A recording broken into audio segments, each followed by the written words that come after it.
Alright, good afternoon, good morning, good night, wherever you guys are coming from. Got the Ralliart pulled up forward in the garage today. That's because we're going to go ahead and start on working on our flex fuel system. So the first thing I want to do is knock out the filter, because once you replace your stock fuel pump, from what I'm understanding, what I've been reading, is you lose your filter. So I think what's better to do before you can do the pump is do the filter. Very first thing you probably should do.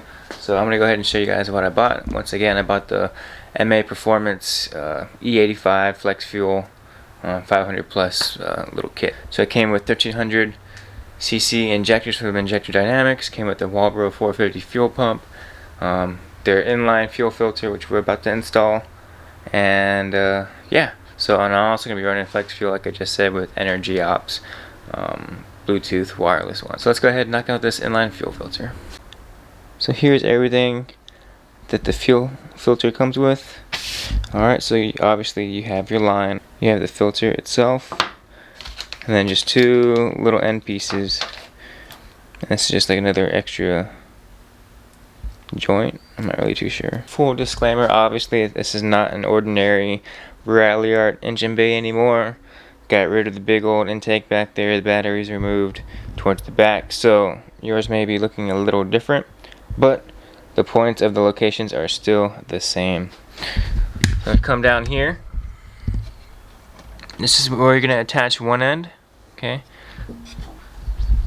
And come over here underneath the intake, this little red tab, that is going to be your other location. So it might be a little easier to go ahead and remove this upper intercooler pipe, give us a little better access, better lighting, and yeah. So once again, that little red tab, I'll show you more later on. Follow it down, the line ends up running right here to this little plastic elbow. So really easy access. In the meantime, let's go ahead and set this fuel line up. Now there's going to be one side of the hose that has a 90, right? One's flat, one's 90. This flat one's going to be the one that goes towards underneath the upper intercooler pipe. So what we can go ahead and do, check your threads, make sure they're all nice and clean. Go ahead and insert in there. Male and female end. Now on the 90-degree side, what you can do is, this is both female threads. Female, male, hook up the filter. There's obviously only one way you can go, and that's on there.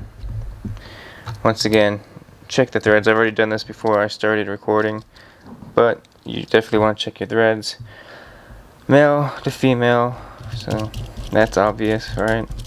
And last but not least, male to female, and of course that makes sense because this is our end piece. So just like that, there's your assembly. I'll come back and tighten this all down.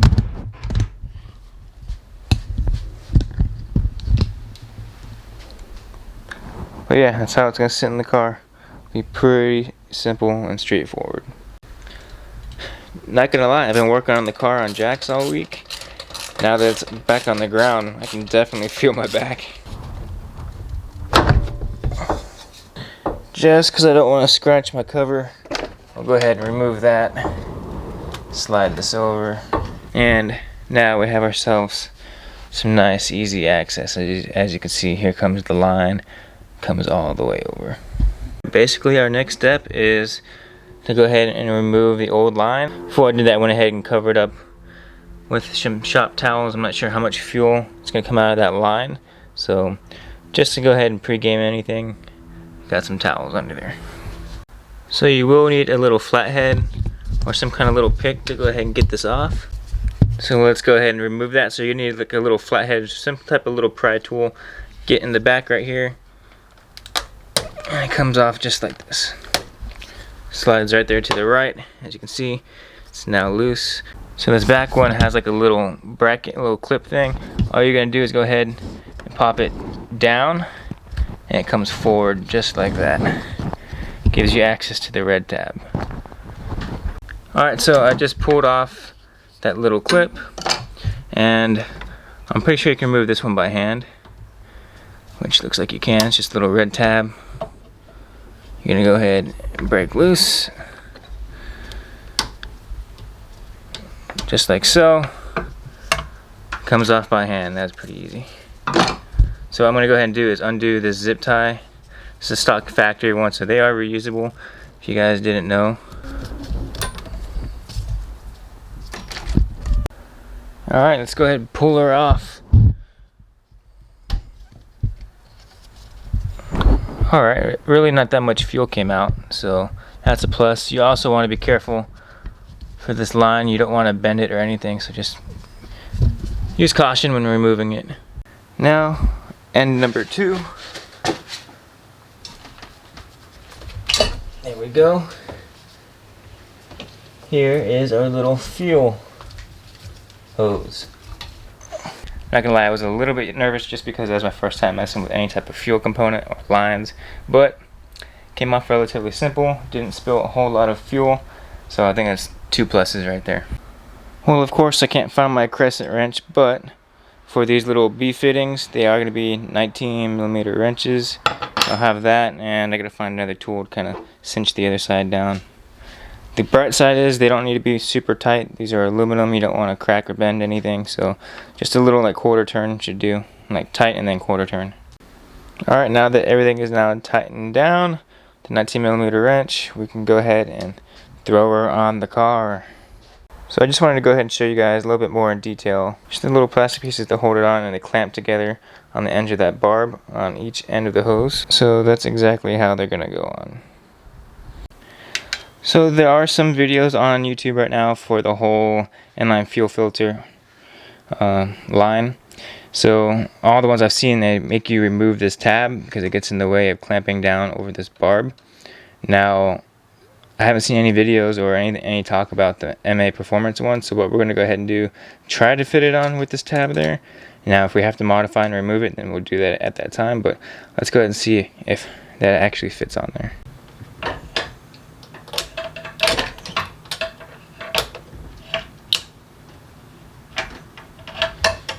And see, that's why I checked first. Oh. I heard it click on there the first time, not so much the second time.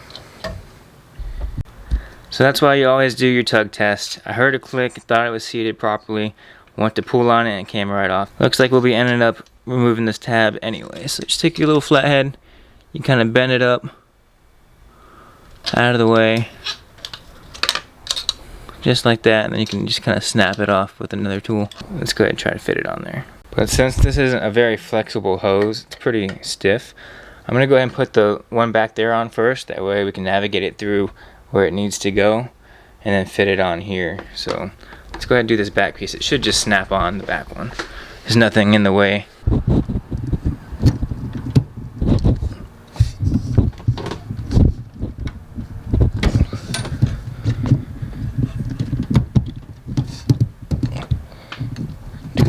Do a little tug test.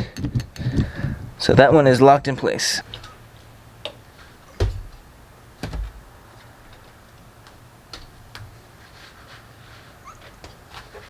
Alright, so I had the tab bent back just enough.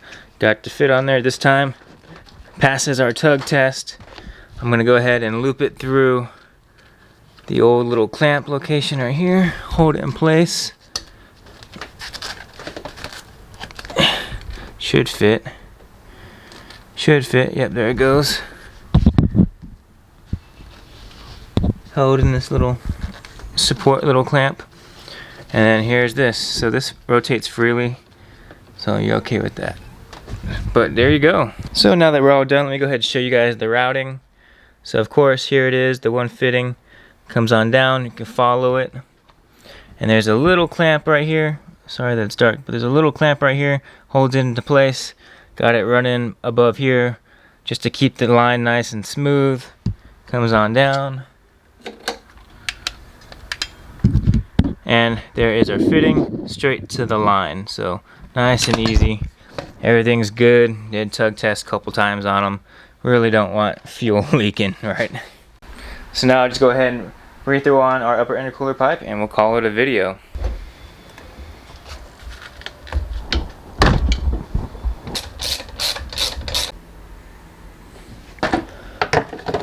And voila, another install done.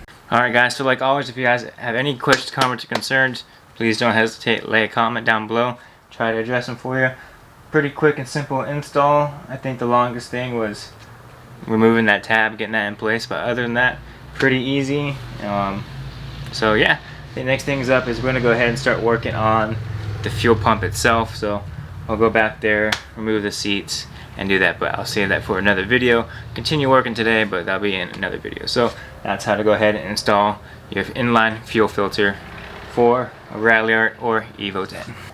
And with that, as always, I want to say thanks for watching. Never live your life in idle, and I'll see you guys in the next one. Peace.